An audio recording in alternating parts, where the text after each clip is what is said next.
Hi there, welcome to the Tent News, where the truth comes to light and the stories everyone is talking about are brought straight to you. From shocking confessions and viral social media moments to real life mysteries and trending drama, this is the place where we uncover it all. Now, please watch this video first, and I will be back with the rest of my commentary. Sanibonani wema ngicela ningathuki xa nditrenda yabo ngoku ndivuke ekuseni and iyangihlanyisa lalelani ke last year isikhathi ngisanda kwenza le video ka-rooms ukuthi wangigila urooms wenza imanga yabo. Okay fine, abantu bebecela inamba yami ngayisikhenga ngayifaka kwibhayo, umuntu like bengibhalela nje. Then there's this guy owandibhalelayo, ngangingamazi, ngangimsebenzi ngodoctor ba sengikhohliwe. Okay fine, ayithatha inamba yami inbox ngithi-ke mina by that time bengingajoli, ngithi mina mhlampe yabo since kuwumuntu we-TikTok ngeke ngizwe kuthiwa ka-TikTok uyithola indoda. Ngithi-ke mina mhlampe yabo cause ugayi uposte hey. Okay fine, sikuyeke lokho angitshela ngama-girlfriend alawenthi wala. Okay fine, ngithini angimvumanga like isikhulume nje, siyakhuluma, angikakamvumi ukuthi ngibe intombi yakhe yena bendoda yami. Athi yena angifona njalo ngama-video call, athi yena uyathanda ukuthi kenzeke into mayifune yenzeke ibe serious yabo. Ngimtshela ngimuthi ngihlala eThekwini, angitshela ukuthi uhlala eMhlanga yabo eThekwini. Ngithi okay fine, athi-ke yena uzongenza i-video call ebusuku, ufuna ungikhombisa ukuthi ungithengele i-gift. Okay fine, ngivume. Okay, angenze i-video call-ke angikhombisa icathulo zeGucci, ezeGucci yo, kodwa lezi ezibrown ezifike zibrown, angazi noma ezeGucci noma ezani. Ayi ukuthi-ke phela angiyithe into ebizayo, so angazi ukuthi ezani. Kodwa cause isikhwama lesi zasifake kusona zasi-brownish ifana necathulo.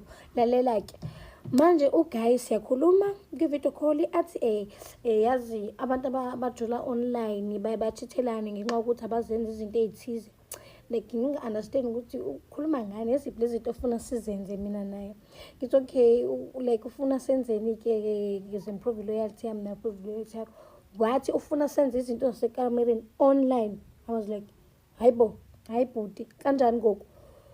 Wathi nje like isebe online, ngathi hayi angikwazi-ke mina, ngeke ngikwazi ukuyenza leyo nto. Athi okay fine, if ngeke ukwazi ukuyenza then ayithi ngibona umzimba wakho since uwumuntu wami yabo, khena ngeke ngihambe ngiyobheka kwamanye amantombazane, ngobuke kwamanye amantombazane. Hayibo guys, like angi-understand. Hayibo, ngithi mina ubona umzimba wami ufuna manje ngikhumule ngibe naked. Athi yena wakhumula ngizokunyusela i-girlfriend allowance yakho. Mind you guys, mina ndiyithanda imali guys, ndiyayithanda imali. Esikhandijaja-ke ngoba nani niyayithanda, unganijaji. Listen, don't judge. Okay fine, ngithi mina ngikabi ready-ke for kwenza leyo nto, ngisazocabanga. Athi yena okay-ke fine, ngicela manje ungikhombise ukuthi ugqoke iphenti enjani. Hey, okay guys, angifuni uqamba, ngamvezela ukuthi ngigwebe. Okay sharp ngamvezela iphenti niyezwa. Alright, wathi xa ngimvezele amabele, hayi-ke ngathi mina ungeke-ke phela, hayi ngeke ngikwazi, indaba ungicela yonke into ngesikhathi esisodwa. Athi okay, ngimsendele i-pax code uzongifakela icathulo zami yezwa. Okay, avuke ekuseni athi angiphinde okay ekuseni angifonele. Fine, vele angifonele ekuseni athi uhonina ufuna ukubona umzimba wami.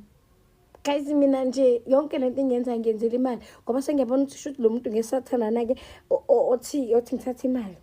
Okay fine, ngithi manje usowenze njani? Athi ayikho inkinga noma ngaveza iphenti yabo. Imina lo guys ngiyayiveza, guys ngiyakhumula, ngiyaveza. Fine, umuntu angangisendela imali late, ngithi hawu ngayilinda manje imali wangangisendela. Athi yena angeke ngikusendele imali ungakangikhombisi ukuthi uyangithanda. Ngathi kanti ufuna ngikukhombise kanjani? Athi lento ebengicele yona leyo ukuthi sihave online. Ngathi hayi mina ngeke ngikwazi, ngisho ukuthi sohamba indlela engafani. Wathi manje uchaza ukuthini? Lezi icathulo sengiyithengile uthi ngiyinikeza. Ngathi mina angisho lutho, but wena ngibonile ukuthi shuthi awuzelanga ukuthi uzongithanda, ufuna ngazi into enomzimba wami phakathi. Yabo guys, like ngiyamthemba-ke mina, angicabanga ukuthi mhlawumbe angangenza lento ayenzile. Okay fine, sure, ngimbloke ngiphume empilweni yakhe, ngoba phela angeke ngiwumele ushidi mina, ngenzile umsangana naleyo ukuthi nje ngimvezele umzimba wami. Ngangenza ngoba ngangidesperate ngifuna imali, ngiyazi ngangenzelani. Okay, fine. Ngimyeke ke nge-unblock-e ngimblock. Okay. I mean ayabhlokha yena, angazi noma ngibhlokha yena.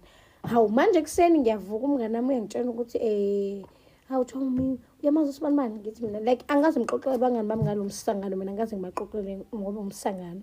Athi uyamazi uSibanibani, ngithi angimazi, like njengoba ngisho ukuthi ngimsebenzi ngodoctor, angazi doctor bani, ngithi angimazi. Angisende screenshot athi yabona angisendele ama-pictures ami ngigqoke iphenti lodwa ngingagqokanga. I was like how shouthi wangi-screenshot. Okay, athi yena mengingam-unblock-i ngizotrenda, ngim-unblock-e. Athi yena yenza le nto bengithe yenza ividiyo ifingafaka, ngifuna ukukubona. Kusho uGuy athi angenza ividiyo, ngithi ngeke ngikwazi ukuyenza leyo nto mina. Athi okay, uma ungakwazi ukuyenza-ke then ngiyayithatha-ke iy'thomo zakho ngiyayiphosta online kuTwitter, Instagram, Facebook. Ngimcenge guys, ngimcenge. Athi uzosendela umama unayo inamba yakhe athi unayo inamba yamamama since niyami nganami enayo. Like ngiyazibuza guys, uyithathe lezo zinto. Fine, ngithi-ke mina ngimcenge ngithi angayenzi loo nto, ngizozama ukumenzela ividiyo ebusuku ngimsendele. Yezwa manje angeke ngiyenze mina leyo vidiyo leyo, ngeke ngiyenze. Sengicabangile nje angeke ngiyenze lo msangano, angeke ngilenze mina nje lelokho la ngitshela angilenze. Manje sengiyanitshena-ke mewukuthi ngiyatrenda, nazi ukuthi ngiyatrenda, anginendaba. Sengenza ukuthi ningangibuki kanjani, angishutheni mfana amanudes mina, angimazi futhi lezi ay'thombe ziyabonakala ukuthi zithathelwa ama-screenshots, yabo. So nani nizobona ukuthi bese ividiyo call wa-screenshot-a yena, futhi izinto esizenza sisenzele imali. And mina Nkosi yami-ke manje sengizotrendela inonsense, cabanga ngizosendela umali yonto leyo. Ngizothini nje kumzali wami, cabanga ngibona ubaba wami, hayibo guys. Kodwa-ke akusenani, kusho ukuthi uma ngithrendile-ke nani. Oh guys, inoma nanitheni kodwa nini yabona le nto yokuthi juve uqoma ku-TikTok. Hayi guys, hayi yabona nje hey mbane ngicinga guys, hayibo yenina like ngiyavela nobuso bra, cimba ngivela ubuso manje ngiyavela yo. I just feel like Basadi Rebo Thomas Magolo ka o bona, because these things have been going on for the longest time. Like we have been told, we have been warned, Ugut, do not do that. And I'm still saying this today.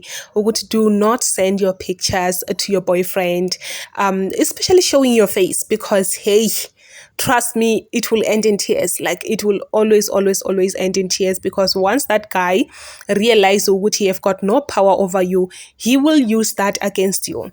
And who wants to see themselves out there? As you can see, this lady is very worried, and I do understand her very, very well.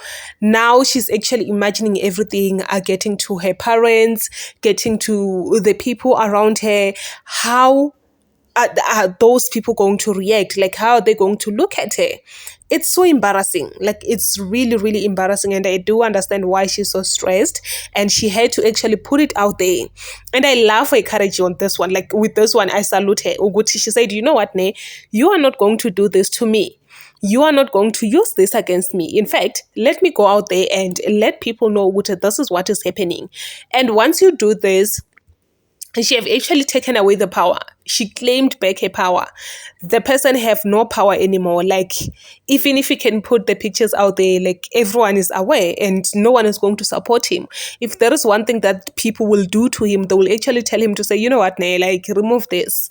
Just remove this, be mature, do this. They will attack him instead of laughing at the lady, which is really, really good. And I would always advise those that are in this situation to do the very same way. Don't allow this guy to use this against you. Just tell him, you know what, do what you have to do. Do what you have to do, and you move on with life, because there's like so many things happened, like so many pictures were posted online, so many videos, everything. And I don't know what's wrong with women, because you will find out that it's a man and a woman, but we can only see the woman's face. Why can't we see the guy's face? Women, let's wake up. Let's just wake up, man. Let's wake up. Do not allow such things to happen. Do not send your pictures out there to a boyfriend or whoever. do not send your pictures, okay? Where you know what if this picture, I mean private pictures, those pictures goes out there, they will actually devalue you.